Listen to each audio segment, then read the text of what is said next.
Hi, my quick hot take on the OPEC and UAE matter. As you all know aware, UAE has decided to exit the OPEC. So what does this mean in the short term and the long term? And what caused it and what is the implications? Just a quick video on that. So first of all, OPEC is two parts. There's a core OPEC of 12 countries and then a wider OPEC which includes Russia. So including Russia and all, it's about 40 million barrels, and only pure OPEC is about 27, 28 million barrels, right?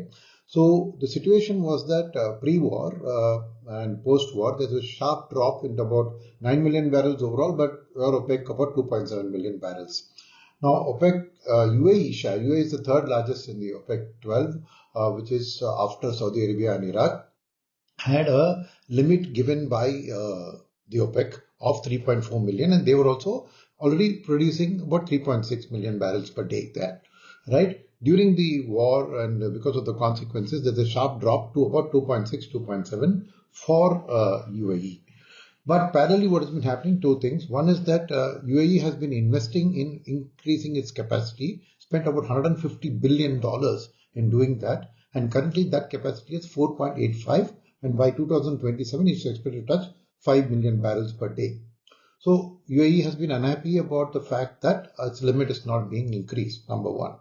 Number two, the situation of the war itself, UAE and Saudi Arabia are in opposite stances. Saudi Arabia is moving towards peace and wants a more peaceful resolution, whereas UAE feels that this is the time to strengthen defense and actually take an aggressive position, which is closer to the US. So first of all, there's a political reason here that politically UAE is getting closer to the US in this situation.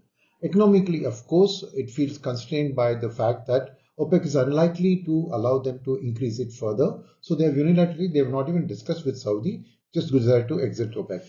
So what is the impact of this? Well, one thing is that immediately there will be no impact. If you say oil was at 111, it's moved to 110, Brent crude.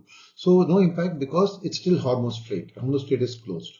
But in the longer term, this is a huge impact. Once the war gets over, whenever, I'm not predicting that, the world is going to go through a phase of demand destruction, the airlines, petrochemical industry, rebuilding and all of that. So because of which, and before the war itself, the energy agency had predicted a 3 million barrel excess supply of oil. So over the next 18 to 24 months, you're going to see two things. One is that the supply of oil is going to be excess versus demand. And second is UAE is going to be able to go from a 2.6, 2.7 million barrels to 5 million barrels, which is doubling. So it's a free swing producer. So naturally, oil can then head towards $65, $70.